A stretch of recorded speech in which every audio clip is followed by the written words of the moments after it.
দীর্ঘ ৩ যুগেরও বেশি সময় ধরে স্থানীয়রা নিজেদের মধ্যে চাঁদা তুলে একটি খালের উপর কাঠের সাঁকো নির্মাণ করে জীবনের ঝুঁকি নিয়ে দুটি গ্রামের হাজার হাজার মানুষ প্রতিনিয়ত পারাপার হয়ে আসছে। এই জনাকীর্ণ কাঠের সাঁকো দিয়ে প্রতিনিয়ত দুর্ঘটনা ঘটছে, যেন বিকল্প কোনো রাস্তা না থাকার বাধ্য হয়ে পারাপার হতে হয় এই সাঁকো দিয়ে। ঝুঁকি নিয়ে কাঠের সাঁকো দিয়ে চলাচল করলেও এই এলাকায় প্রবেশ করতে পারেনি কোনো যানবাহন। গাজীপুরের শ্রীপুর পৌরসভার লোহাগাছ গ্রামের দক্ষিণ পাড়া মাওলানা জসিমউদ্দিন বাড়ির পূর্ব পাশের বাইদে সরেজমিনে গিয়ে দেখা যায় এমন ভয়ানক চিত্র। স্থানীয় মামুন সিদ্দিক জানায়, লোহাগাছ ও বাউনি গ্রামের প্রায় ৪-৫ হাজার মানুষের পৌর শহরে যাতায়াতের সহজ একমাত্র চলার রাস্তাই হচ্ছে লোহাগাছ দক্ষিণপাড়া জসিমউদ্দিনের বাড়ি থেকে বাউনি বাজার আঞ্চলিক সড়ক। এই সড়কের পূর্ব বাইদ এলাকায় পানি নিষ্কাশনের কালভার্টটি গত ৩ যুগেরও বেশি সময় আগে ভেঙে যায়। এরপর থেকে স্থানীয় জনপ্রতিনিধি থেকে শুরু করে ঊর্ধ্বতন কর্তৃপক্ষকে জানালেও একটি কালভার্টের ব্যবস্থা হয়নি।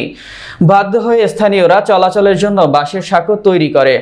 এই রাস্তায় বিকল্প অন্য কোনো রাস্তা অনেকটা দূরে থাকার প্রতিদিন জীবনের ঝুঁকি নিয়ে শত শত লোক এই সাঁকো দিয়ে পারাপার হয়। কোমলমতি স্কুলের শিক্ষার্থী ও বয়স্ক লোকেরা বেশি বিপাকে পড়ে। সাঁকোটি এখন এমন অবস্থায় আছে, পায়ে হেঁটে পার হওয়াও অনেক বিপজ্জনক। যে কোনো মুহূর্তে ঘটে যেতে পারে মারাত্মক কোনো দুর্ঘটনা। স্থানীয়রা যাতায়াতের সুবিধার্থে এখানে নতুন একটি ব্রিজ নির্মাণ করার জন্য ঊর্ধ্বতন কর্তৃপক্ষের কাছে জোর দাবি জানিয়েছেন। স্থানীয় কৃষক মজনু বলেন, কালভার্টটি ভেঙে যাওয়ার পর থেকে আমরা এই কাঠের সাঁকো তৈরি করে পারাপার হয়ে আসছি। কাঠের সাঁকোটি খুব ঝুঁকিপূর্ণ, যে কোনো সময় ভেঙে বড় ধরনের ক্ষয়ক্ষতি হতে পারে।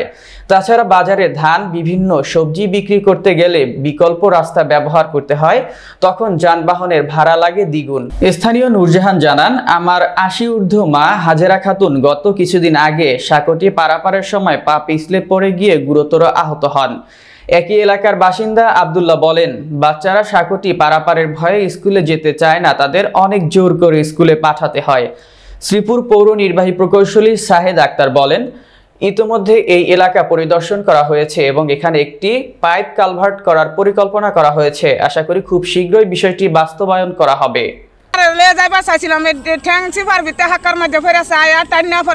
অসুস্থ মা ওখানে আমার ঘর ফেরা রয়েছে না, বুড়া মানুষ দুঃখ ব্যথা ব্যথা ভুতা পাই, দুঃখ পাই, মনে করুন যে যাওয়া চলাফেরা করতারি না। আমি এই রাস্তা দিয়ে প্রতিনিয়তই যাতায়াত করি। আমাদের এটা একটা প্রয়োজনীয় রাস্তা, মানে এই রাস্তা দিয়ে অনেক মানুষের যাতায়াত। মানে এখানে একটা কালভার্ট হলে তাহলে আমরা মানে নিজেরাও পারাপার হতে পারতাম, কিংবা সাথে যে সাইকেল, মোটরসাইকেল বা অটোরিক্সা, এটাও এইভাবে কালভার্ট থাকলে এইভাবে পারাপার হতে পারতাম। মাঝে মাঝে এখান দিয়ে স্কুল যাই, মনে করেন এখান দিয়ে স্কুল যাইতে হয়, মাঝে মাঝে এমন করে 5 লিফটে পড়ে জায়গা, এখান থেকে একটা ব্রিজ থেকে তাহলে আমাদের একটু সুবিধা হয়। কিংবা মেম্বারে করলাম, চেয়ারম্যানরা করলাম, কত মাঝে আনো পৌরসভার যেন আনাইলাম, আনাই আর দেখাই দিলাম, কোনো মানুষের এখন তো কোনো তথ্য যা দিলাম খালি দিলাম, কিন্তু কোনো কাজ কাম কিছু করে দিল না। আমাদের এই ব্রিজটা অনেক দিন ধরে ভাঙ্গা, প্রায় 20-30 বছরের উপরে আছে। এটা অনেক চেষ্টা করছি আমরা আনন্দের লাগে, আমরা কেউ দেয় না জায়গা, আসে আয়া জায়গা। এখন আমরা কৃষির কাম কাজ করি, এখান থেকে আমরা হাঁটা চলা করি, এখান থেকে আমরা যাইতে পারি না, ধান টান আমরা এখান থেকে লই যেতে পারি না। আমাকে যাইতে হলে সেই বিভিন্ন রাস্তায় দূরের থেকে ঘুরে আসার লাগে। আসতে গেলে আমাদের রিক্সা ভাড়া প্রায় 40 থেকে 50 টাকা ভাড়া লাগে। আমাদের এখান থেকে আজ গেলে 15 থেকে 20 টাকা ভাড়া লাগে।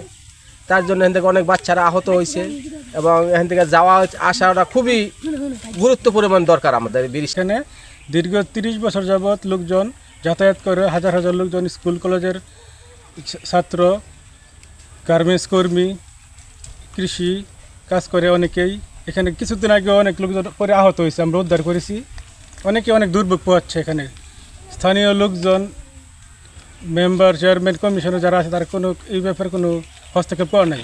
লোহাগাছার 3 নম্বর ওয়ার্ড দক্ষিণ পাড়ার দিকে একটা পাইপ কালভার্ট বসানো আছে, যেটা ইউনুসার সরাসরি আমাকে নির্দেশ দেওয়ার পরে আমি সরাসরি আমার ইঞ্জিনিয়ার সব ভিজিট করে দেখতে পাই যেটা এখানে আসলে এটা মানে একটা পাইপ বা কালভার্ট দরকার। সেক্ষেত্রে আমরা ওটা নিয়ে চিন্তা ভাবনা করে দেখি যে অপর পাশেও অনেক পরিবার বসবাস করে, তাদের জন্য আসলে কিছুটা কষ্টসাধ্যই হয় জীবনযাপন করা। সেক্ষেত্রে আমরা ওখানে একটা পাইপ কালভার্ট করার জন্য চিন্তা ভাবনা করছি এবং এটা নিয়ে আমরা কাজ শুরু করে দিয়েছি এবং অচিরে আশা করি এটার একটা ফল পাবো আমরা।